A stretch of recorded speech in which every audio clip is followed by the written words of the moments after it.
Alors, bon après-midi tout le monde. Merci d'être à l'écoute. Alors, évidemment, comme vous le voyez, je ne suis pas à la résidence et je vous informe bien sûr que je suis à l'extérieur parce que je suis en isolement préventif. Je ne suis pas positive, je suis négative à la COVID. Par contre, j'ai été en contact avec quelqu'un de positif pour plus de 15 minutes. Alors évidemment, pour ne prendre aucun risque, nous devons respecter les directives et je me dois d'être en isolement. Et je peux vous dire quelque chose, c'est que j'aimerais bien pouvoir être parmi vous, bien sûr, et veiller à mes occupations. Comme la plupart de nos employés qui, malheureusement, ont été infectés. Alors, c'est ça qui m'inquiète présentement. Évidemment, vous le savez, il y a plusieurs cas à la résidence. Ils sont isolés. Alors, évidemment, ça amène bien beaucoup de travail pour tout le monde de vivre encore et encore des cas positifs. Alors, c'est sûr que partout, vous le savez, à l'extérieur, les nouvelles en parlent, le gouvernement aussi. Nous avons des assouplissements et évidemment, on veut vivre la vie normalement de plus en plus.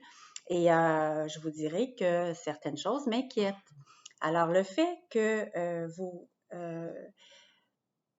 avez, par exemple, un résultat positif à la COVID, on sait très bien qu'il n'y a pas beaucoup d'effets importants sur notre santé. Quoique, je vous avouerai que je ne prendrais pas la chance de l'avoir juste pour le fun, là, parce que je vous dirais que, évidemment, c'est comme un coup de dé, hein? On ne sait pas très bien comment on va réagir.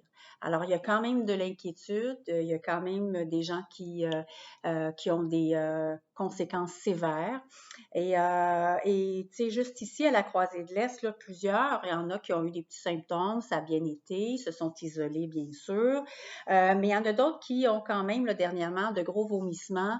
Et la plupart ont de la fatigue, des symptômes de fatigue qui se prolongent, hein. Donc, on appelle ça la santé, la COVID, pardon, longue. Alors, soit qu'il y a la perte de goût, par exemple, et l'épuisement qui se prolonge au fil des semaines. Alors, c'est vraiment des symptômes qui persistent. Alors, évidemment, on est mieux de ne pas l'attraper, bien sûr, mais ce qui m'inquiète à l'intérieur de la résidence, c'est la contamination, bien sûr, parce que j'ai des employés que s'ils sont contaminés, que l'on doit mettre évidemment en isolement. Alors, comme moi, pendant ce temps-là, bien évidemment, on n'est pas là pour vous sécuriser, on n'est pas là pour vous servir, on n'est pas là pour voir à nos occupations, que ça soit à la salle à manger, hein, vous le savez, en fait, le service est plus lent. Ça fatigue bien sûr les autres qui travaillent beaucoup plus fort. Même chose pour mes infirmières, on voit beaucoup d'agences. Les agences, donc nos infirmières maison, j'en ai déjà 2 en isolement. Sur 6, c'est beaucoup. Et pendant ce temps-là, bien évidemment, on a des agences, des infirmières d'agence qui probablement vont s'essouffler aussi. Alors, c'est super important, je pense, pour s'en sortir. Vous savez, pour avoir cette liberté-là, puis de continuer nos activités ou de reprendre, hein, parce qu'on les a pas fait pendant un certain temps. Alors, pour reprendre notre vie là, plus normalement, ben le prix à payer est de porter le masque, puis ne pas parler proche un de l'autre. Et ça, c'est pratique courante. Je vous vois le faire, on le fait. C'est pas facile, mais je pense qu'après 2 ans, on devrait avoir ce réflexe-là de se reculer, puis de s'assurer de ne pas parler à la personne de proche. Vous le savez, ça, c'est une chose, mais aussi de déclarer ses symptômes. Alors, tu sais, la directrice des soins, Annick, me parlait parce qu'elle va vous voir quand ça va pas ou ce qu'elle retient de ça et le message qui veut être véhiculé, c'est que les gens sous-estiment beaucoup les symptômes. Que vous avez un petit rhume, le nez coule, vous allez vous faire dépister. Faut faire un test. Alors, appelez vos enfants, ils ont des tests.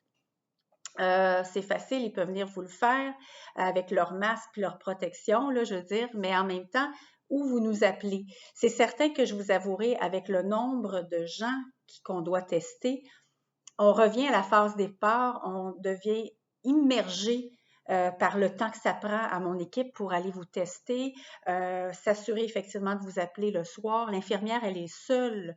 Et vous savez, là, en pénurie de personnel, on ne peut pas engager un surplus de gens pour nous aider. Alors, c'est le contraire, les gens ne sont pas là, il nous manque des bras, il nous manque des gens à leur temps à leur corps de travail, et c'est ça qui est inquiétant. Alors, si tout le monde, vous avez toujours été avec nous dans le combat, il n'est pas terminé, malheureusement, et on pourrait le vivre beaucoup plus facilement présentement avec une nouvelle étape, celui de maintenir votre masque à tous les jours sans l'enlever pour nous écouter et éviter de vous rapprocher un de l'autre quand vous jasez. C'est tout. Alors, on parle plus fort, on se voit un petit peu plus de loin. Je vous le dis, ça en vaut la peine. Alors, c'est vraiment le message que je veux passer aujourd'hui, puis à tous ceux aussi qui sont atteints de la COVID, qui sont dans leur appartement. Je suis de tout cœur avec vous et merci de tous ces efforts-là. J'espère que votre santé va se rétablir très sincèrement. Maintenant, je vous invite à prendre soin de vous. Je sais qu'il faut boire de l'eau, il faut voir à votre hydratation pour éviter la fatigue et aider votre système à évacuer ce virus-là.